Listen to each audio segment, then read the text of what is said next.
Hello guys, assalamu alaikum. My name is Mahin and my channel name is Nurain Diary and welcome to my channel guys. আশা করি আপনারা সবাই ভালো আছেন। আলহামদুলিল্লাহ আপনাদের দোয়ায় আমি অনেক ভালো আছি।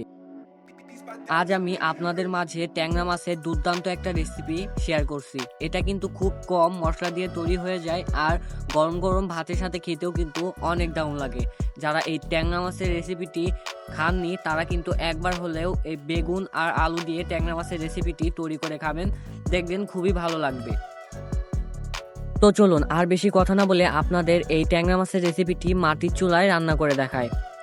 দেখতে পাচ্ছেন আমি ট্যাংরা মাছটিকে ভালো করে কেটে বেছে ধুয়ে নিয়েছি। এরপর আমি এখানে দিয়ে দেব আদা বাটা 1 চামচ, 1 চামচ রসুন বাটা, 1 চা চামচ জিরা বাটা আর 1 চা চামচ ধনিয়া বাটা।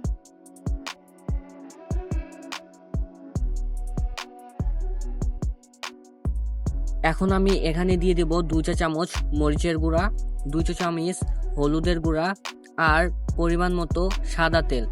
এখানে আমি সাদা তেল ব্যবহার করছি। সাদা তেলটা দেওয়ার পর আমি এখানে দিয়ে দেব পরিমাণ মতো লবণ। লবণটা দেওয়ার পর আমরা সব মাছের সাথে উপকরণগুলোকে ভালো করে মিশিয়ে নেব। দেখতে পাচ্ছেন আমি কিন্তু হাতের সাহায্যে মাছের সাথে সব উপকরণগুলোকে ভালো করে মিশিয়ে নিচ্ছি। সব উপকরণ মিশিয়ে নেওয়া হয়ে গেলে এরপর আমি এখানে দিয়ে দেব অল্প পরিমাণ পানি। এখানে আমি পানিটাকে দিয়ে চুলার জালটা ধরিয়ে দেব। গাইস, এরকম নিত্য নতুন ভিডিও কিংবা রেসিপি পেতে আমাদের চ্যানেলটাকে সাবস্ক্রাইব করে রাখুন এবং পাশে থাকা বেল বাটনটিও চেপে দিন, যাতে ভিডিও ছাড়ার সাথে সাথে আপনাদের কাছে নোটিফিকেশন চলে যায় এবং সাথে সাথে আপনারা আমার এরকম নিত্য নতুন রেসিপি কিংবা ভিডিওগুলো দেখতে পান। দেখতে পাচ্ছেন চুলায় কিন্তু আমরা মাছটিকে রান্না করে নিচ্ছি। আপনারা কিন্তু চুলায় যদি রান্না করেন তাহলে চুলা আসছি মিডিয়াম টু লোয়ে রেখে এই মাছটিকে রান্না করে নেবেন এবং একটু পর পর নেড়ে চেড়ে দিবেন, না হলে নিচে যে মাছগুলো আছে লেগে যেতে পারে। দেখতে দেখতে আমার মাছটিকে রান্না করে নেওয়া হয়ে গেছে। এখন আমরা মাছটিকে নামিয়ে ফেলবো। এখানে আমি তরকারির জন্য সবজি কেটে রেখেছি। 2টা আলু ভালো করে কেটে নিয়েছি আর একটা বেগুন নিয়েছি, এগুলোকে ভালো করে ধুয়েও নিয়েছি। এখন আমি এখানে দিয়ে দিচ্ছি 1 চা চামচ রসুন বাটা, 1 চা চামচ জিরা বাটা, 1 চা চামচ ধনিয়া বাটা আর 1 চা চামচ আদা বাটা। এখন আমি এখানে দিয়ে দেব 2 চা চামচ মরিচের গুঁড়ো, 1 চা চামচ জিরা গুঁড়ো আর হাফ চা চামচ হলুদের গুঁড়ো আর দিয়ে দিচ্ছি পরিমাণ মতো বা স্বাদ মতো লবণ। আমরা যেহেতু ঝাল বেশি খাই সেজন্য একটু মরিচের গুঁড়ো বেশি দিয়েছি। আপনারা চাইলে কমও দিতে পারেন কিংবা বেশিও দিতে পারেন। এখন আমরা তরকারিটিকে রান্না করে নেব, সেজন্য চুলায় কড়াইটিকে বসিয়ে দিয়েছি আর এখানে দিয়ে দিচ্ছি একটা পেঁয়াজ কুচি আর 3-4টা মরিচ মাঝখান থেকে ফালতে দিয়ে নিয়েছি। আর এখন আমি এখানে দিয়ে দেব সাদা তেল। তেলটা দেওয়ার পর যতক্ষণ না পর্যন্ত পেঁয়াজ আর মরিচটা ব্রাউন কালার বা বাদামি কালার হয়ে আসছে ততক্ষণ পর্যন্ত আমরা এটাকে ভালো করে ভেজে নেব, কারণ এখানে যে পেঁয়াজের গন্ধটা আছে সেটা যাতে চলে যায়। আমার ভিডিওটি যদি ভালো লেগে থাকে অবশ্যই টুস করে কষ্ট করে আমার ভিডিওতে লাইক করে দেবেন।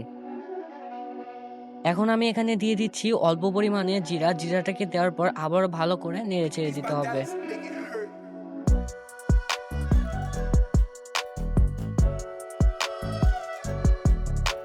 অবশেষে আমার পেঁয়াজ আর মরিচটিকে ব্রাউন কালার করে ভেজে নেওয়া হয়ে গেছে। এখন আমি সবজিগুলোকে কড়াইয়ের ভিতর দিয়ে ঢাকনা দিয়ে 5 মিনিটের মতো ঢেকে রেখে দেব। অবশেষে 5 মিনিট হয়ে গেছে। এখন আমরা ঢাকনাটিকে তুলে ফেলছি এবং সব সবজিগুলোকে হলুদ মরিচের সাথে ভালো করে মিশিয়ে নিচ্ছি। দেখতে পাচ্ছেন আমরা ভালো করে নেড়ে চেড়ে দিচ্ছি। আমরা আবার 5 থেকে 10 মিনিটের মতো ঢাকনা দিয়ে ঢেকে রেখে দেবো। অলরেডি 10 মিনিট পর আমরা আবার ঢাকনা থেকে তুলে ফেলছি। দেখতে পাচ্ছেন সব কিছু কিন্তু সিদ্ধ হয়ে গেছে। এখন আমরা ভালো করে নেড়ে চেড়ে দেব আবার সবজিগুলোকে।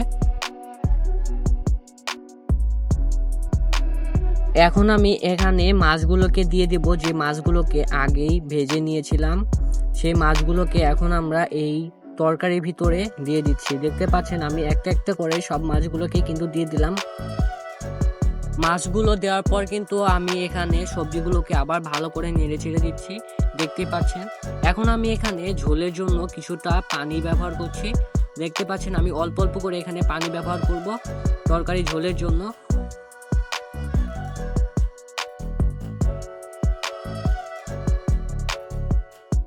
ঝোলটা দেওয়ার পর আমরা এখানে ঢাকনা দিয়ে আবারও ঢেকে দেব 10 মিনিটের জন্য।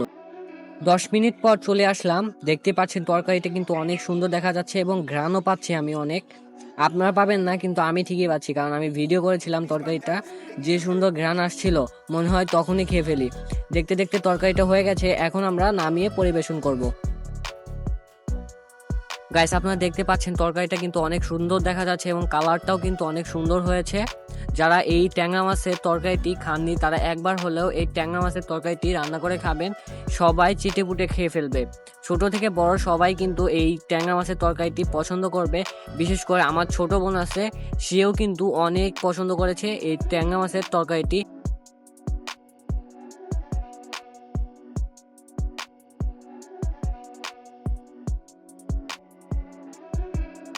কেউ যদি এই ট্যাংরা মাছের তরকারিটি না খেয়ে থাকেন তাহলে একবার হলেও এই ট্যাংরা মাছের তরকারিটি তৈরি করে খাবেন এবং আমার ভিডিও কমেন্টে জানিয়ে যাবেন যে কেমন হয়েছে আমার ভিডিওটি এবং তরকারিটি কেমন হয়েছিল।